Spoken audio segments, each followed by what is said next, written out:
Chapter 11 continued. Turning back now to Tulk's commentary, starting with paragraph 158. The doctrine which explains the creation of a representative world of sensuous objects by a spiritual influx is the result of one of the most magnificent revelations that was ever made to man. There is but little or no difficulty in comprehending this doctrine in its relation to the spiritual world. The task is somewhat difficult as respects the natural world. There are many reasons for this, the chief of which seems to be that the one world is present with us, and we are living in the midst of its space and time, that is, in the midst of its fallacies, whereas when we think of the other world, it is of something removed from us. And notwithstanding all that is said to the contrary, we are still apt to think that the sensuous forms must, in the one world, where all is spiritual or mental, even down to their very bodies and the sentient faculties themselves, be widely different from what they are in the other, where all things seem to tell of an existence before the mind that beholds them. As respects the natural world, this is an error which must be altogether discarded if we wish to make any progress in the knowledge of the interior truth. There is no difference whatever between the two worlds in their externality of their appearance. Indeed, the supposed two worlds are in truth nothing else than two distinct states of the will and intellect, and there is no difference in the externality of the two.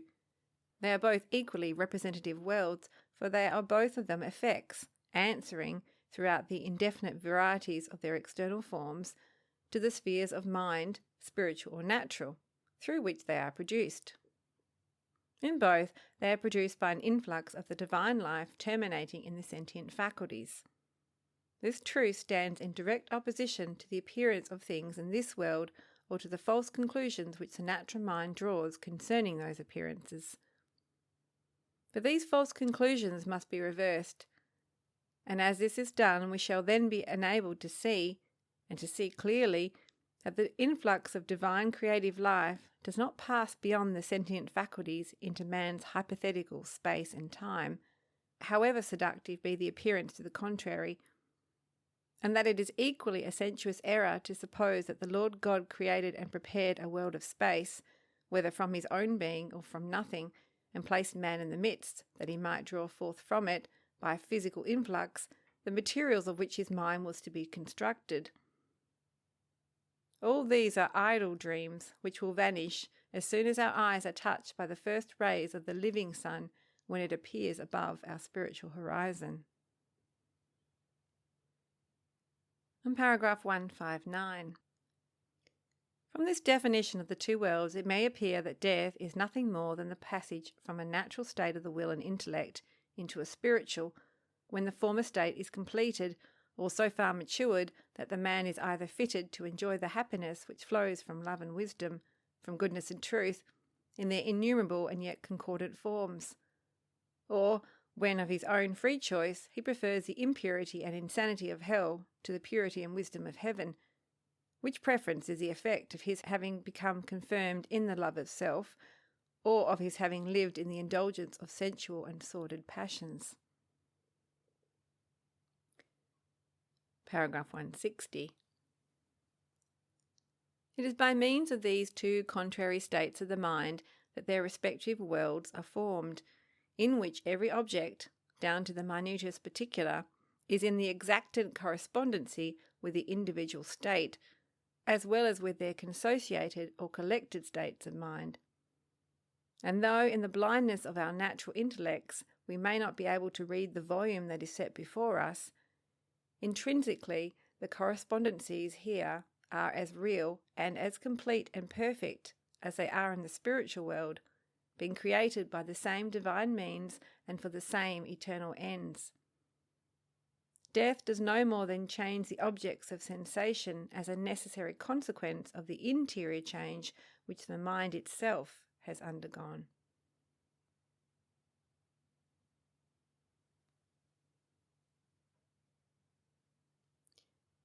Paragraph 161.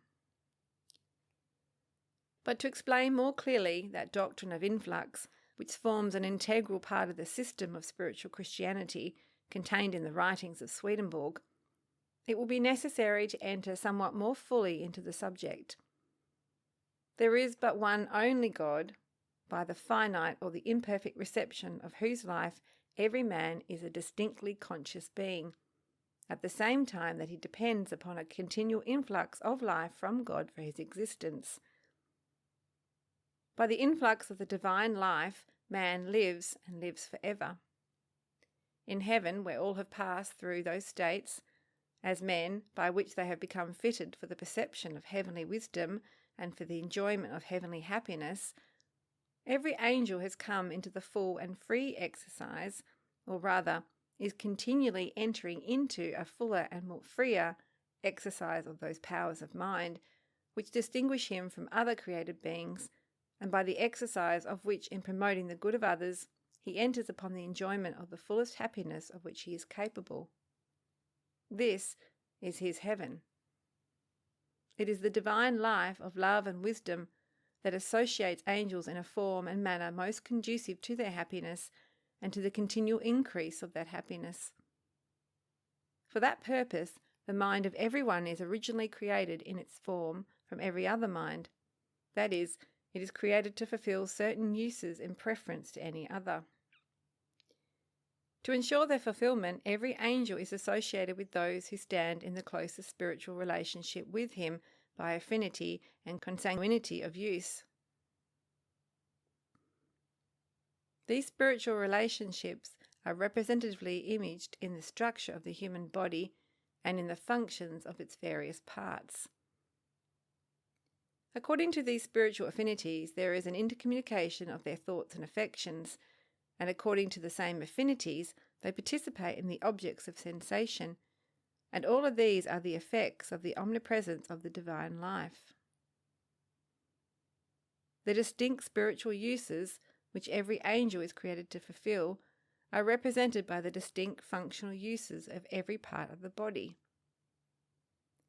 It is in consequence of the human body, thus representing the entire heaven, with its distinct societies and individual angels, that they are all called collectively the greatest man, maxus homo.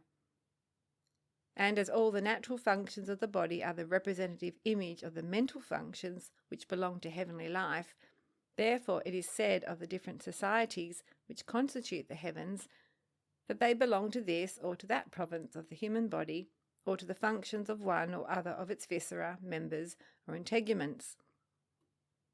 Thus does the divine life of love and wisdom, by passing into the regenerated or angelic forms of mind, associate them together by affinities of use, which are at the same time affinities of love and of thought. And as thought from love produces the external or sensuous presence, that same divine life associates them by external presence also, and by a community of sensuous objects. Paragraph 162. But there are, as it has been shown, various degrees of angelic life. That is, there are some who are more receptive of the truth of wisdom from the Lord, and others of the goodness of love. Not that the former are wiser than the latter, but that love is the predominant quality in one and wisdom in the other, and there is no wisdom so clear and full as is the wisdom of celestial love. But not only is there a communication of thoughts and affections in the same degree of heavenly life, but it exists in different degrees also, and this communication is called by the name of meditatory influx. There is an influx of goodness and of truth passing from the highest to the lowest, but as in the highest heaven equally with the lowest, it is the Lord's life that inflows, and is received after a different manner by every society and every angel. So it is with the transmitted love and truth, which passes from the highest to the lowest heaven. Essentially, it is the Lord's life that is communicated, and angels are but the recipients, each one after a manner peculiar to himself. Paragraph 163. But this meditatory influx through the heavens, which we must be careful to think of, if we would think aright, devoid of the erroneous supposition that there is any extraneous and independent space through which it is transmitted, passes also to the human mind in its natural or preparatory state. Its natural state comprehends all the period of human life previous to, as well as during man's regeneration. In infancy, the influx of the divine life is through the highest or celestial heaven, and from some one society there that stands in interior relationship to the mental form of the future man.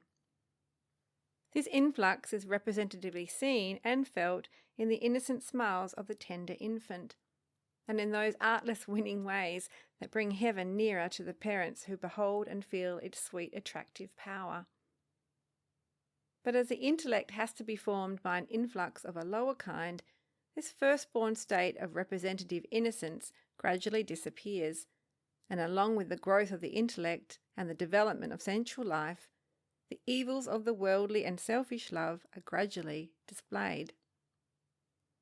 As the mind is passing into this state, the man is becoming subject to an influx of an opposite kind from hell, acting both on his will and intellect, and by which the natural mind of everyone becomes, in its characteristic evils, a little hell. The influx of evil and falsehood into the mind of everyone is from that hell which stands in affinity from his own original form of mind in its unregenerated or perverted state.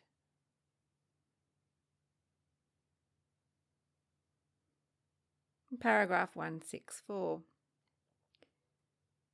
It will be shown hereafter that every degree of life, from the highest, or that which is peculiarly celestial, down to natural life, has its distinct sensuous or phenomenal world, as the same divine life that inflows into the interior forms of the mind to produce its affections and thoughts in indefinite variety, inflows also into its ultimate recipient forms, which may be called its representative faculties, and there creates those objects of sense which, in relation to his afterlife, the natural man would call heaven. It is because of their affinity of thought and love, and of the omnipresence of the divine life, that those of the same society have a common representative place in which they appear to live, but which really has its source in a community of state, represented in the sentient faculties of all who belong to the same society as a community of place. It is the same law of influx that gives birth to the myriads of distinct systems and worlds, equally as to the little spot of ground on which the individual appears to stand. The community of state communicates to all in each society a general resemblance in the aspect of the country which they behold, while every distinct object is an effect of the divine life, influent into every one who beholds the object which represents their social states of mind and the relation of those states to one another.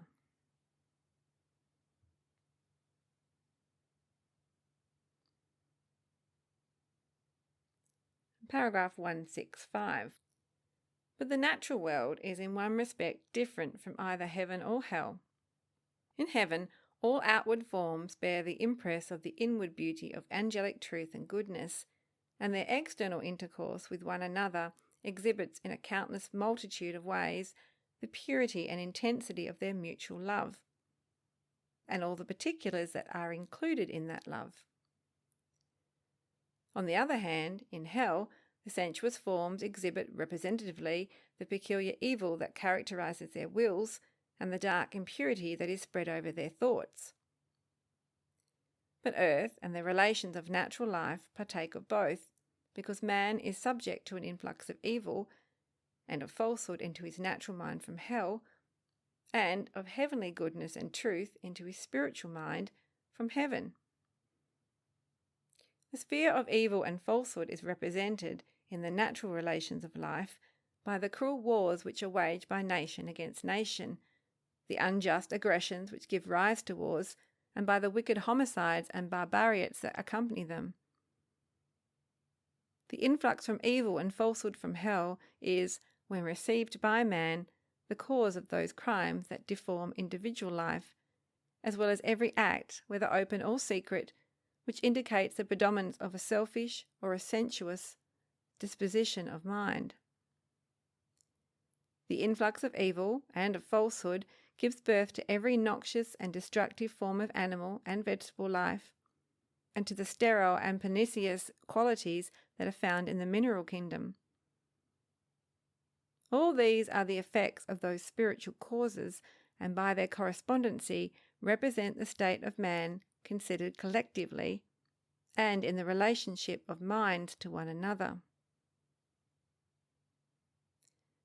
But the influx of heavenly truth and goodness into the spiritual mind is shown whenever and to the extent that peace, order, and harmony prevail among nations. It is shown in the enactment of just and merciful laws and in their faithful administration. It is shown individually in the abstaining from evil acts because they are sins against God and injurious to our fellow creatures. The influx of heavenly truth and goodness into the mind may be seen in the improvement of a country by the cultivation of its soil and by the changes of its external aspect. It is seen also in the extirpation of savage animals and the eradication of hurtful plants, and in the improvement of those forms, both animal and vegetable, that are useful to man in his natural relations. All these and many others which accompany civilization are effects, each one of its distinct spiritual cause. Both the cause and the effect existing, not the one in the mind and the other out of it in a hypothetical space, but the one in the internal mind or man and the other in the external mind or man. Such is the natural world and the causes of the mixed character which belong to the events of human life and to the forms of its three kingdoms. Indeed, that which is called the reformation and regeneration of the mind, by which it is prepared for heaven, consists in the progressive separation, even to the termination of man's natural life, of good from evil, truth from falsehood, and in the subduing of the latter to the heavenly government of the former. All this is done, and especially as it is done among societies of men, those changes take place in the outward life, which the natural man ascribes to natural causes, but which the spiritual man, who knows that the so-called natural causes are nothing more than delusive appearances deduced by the superficial thinker from the sequence of events, ascribes to spiritual causes, namely in the minds of men, which, in accordance with the divine law of correspondencies, are manifested equally in the representative faculties of human beings here, as they are in their spiritual and celestial states. The influx is the same in all worlds. The same, too, is the law of correspondencies. The sole difference is that the state of human and angelic minds, which in one world accounts for the production of all things after a natural and sensual manner, while in the other life they, more wisely and truly, account for them after a spiritual and celestial manner. To the general state of the natural mind also, and to the influx of evil and falsehood, are their inertness and indisposition to change to be attributed, which are exhibited in the forms of nature. As wherever a contrary tendency is seen, it is attributable to an influx of an opposite kind. This indeed might be looked for from the twofold kind of influx to which the natural mind is subject. The influx from heaven being from a world where all things are as plastic and imbued with life as they are beautiful and various, and the opposite influx being from a world where all things are as inert and dead as are the minds of those unhappy beings in whom they originate.